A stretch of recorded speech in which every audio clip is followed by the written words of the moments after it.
भारत आज़ाद हुआ तो ये दो हिस्सों में दो टुकड़े हो गए इसके, एक तो भारत और दूसरा पाकिस्तान। आज़ादी के पहले 565 रियासतें थीं, जिनमें से 563 ने तो या तो भारत या तो पाकिस्तान में विलय कर लिया, लेकिन जो 3 रियासतें थीं उन्होंने अपने आप को स्वतंत्र रखने का निर्णय किया। वो 3 रियासतें थीं हैदराबाद, जूनागढ़ और जम्मू कश्मीर।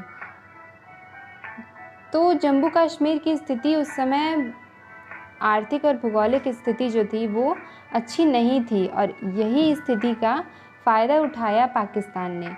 इसने अपनी सेना को कबालियों के रूप में जम्मू कश्मीर में भेजना शुरू कर दिया, और वहाँ ये कबाली आंतरिक रूप से अशांति फैलाने लगे।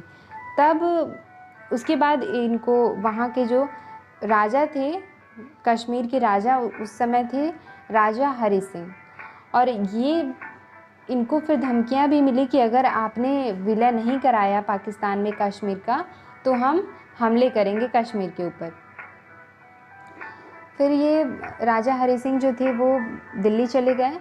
दिल्ली जाके इन्होंने भारत के प्रधानमंत्री से मदद मांगी, लेकिन जवाहरलाल नेहरू जी ने ये कहकर मना कर दिया इनको कि जब तक आप विलय नहीं करा लेते भारत में कश्मीर का, तब तक हम आपकी कोई सहायता नहीं कर सकते।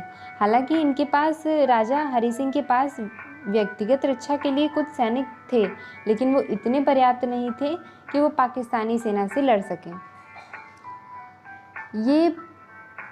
इसके बाद हमारा भारत पाक युद्ध हुआ। भारत पाक युद्ध हुआ 1947-48 में। ये भारत पाक का युद्ध हुआ। ये युद्ध कैसे हुआ, क्यों हुआ, ये हम आज पढ़ने वाले हैं।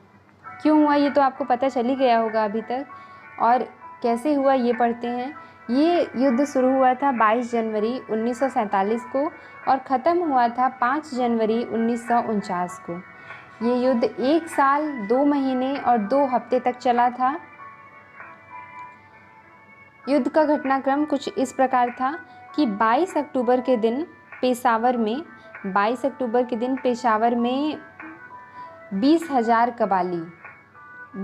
कबाली जो थे वो मेजर जनरल अकबर खान के नेतृत्व में वहाँ इकट्ठा हो गए, और मेजर जनरल खान ने इस जो कबाली यहाँ पे इकट्ठा हुए थे, जो पाकिस्तानी सेना इकट्ठी हुई थी, इसका संचालन, अपना नाम बदल दिया था इन्होंने। नाम बदल कर तब इसका संचालन किया था। किस नाम से इसका संचालन किया था इन्होंने? मेजर ज़बिर तारिफ़ के नाम से।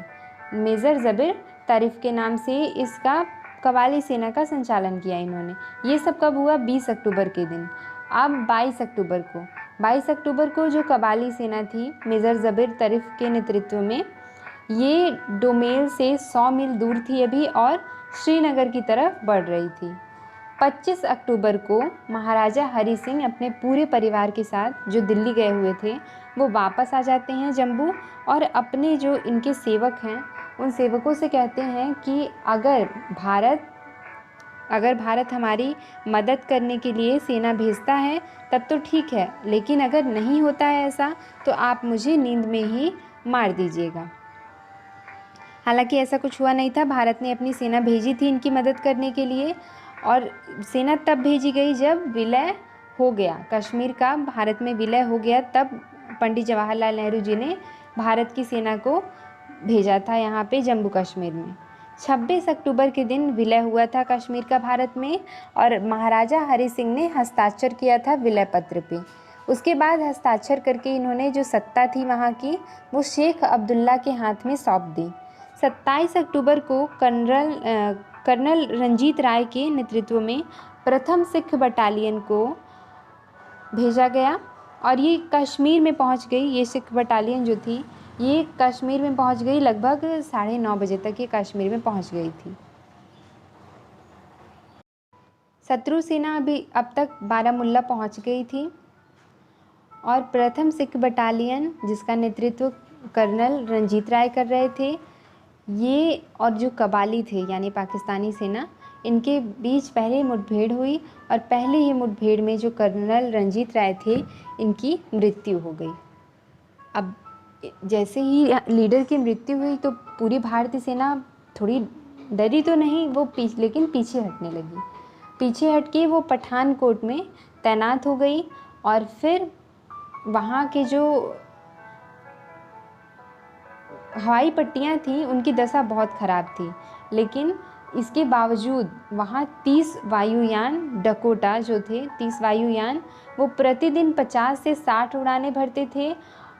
और इसी दरमियान जो मोहम्मद अली जिन्ना पाकिस्तान के राष्ट्रपति, ये ब्रिटिशर्स के पास गए उनसे ब्रिटिश सेना की मांग करने, लेकिन इनकी मांग को अस्वीकार कर दिया गया था और पहले सप्ताह में युद्ध की तीव्रता बहुत ज़्यादा अधिक नहीं थी।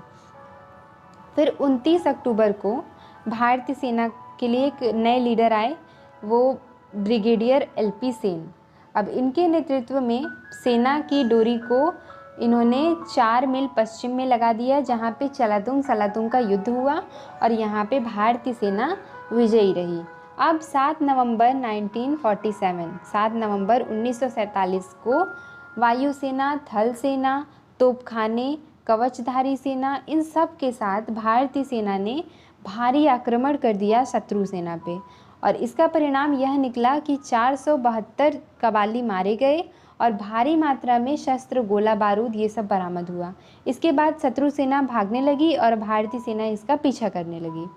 8 नवंबर 1947 के दिन भारतीय सेना ने बारामुल्ला पर विजय प्राप्त कर ली और 13 नवंबर 1947 को भारतीय सेना उड़ी की तरफ बढ़ने लगी।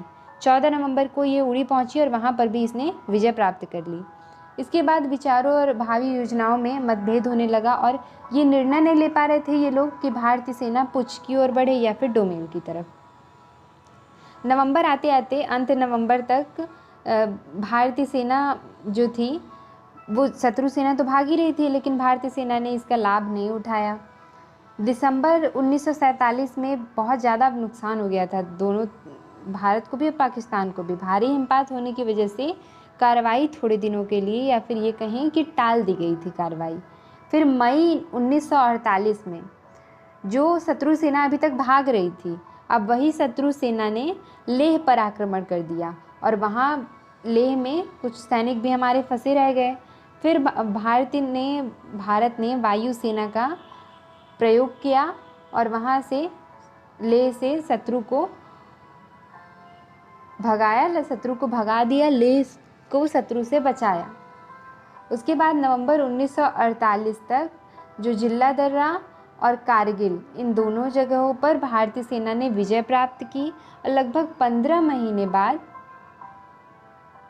1 जनवरी को, लगभग 15 दिन बाद 1 जनवरी 1949 को युद्ध विराम की घोषणा कर दी यूनाइटेड नेशन ने।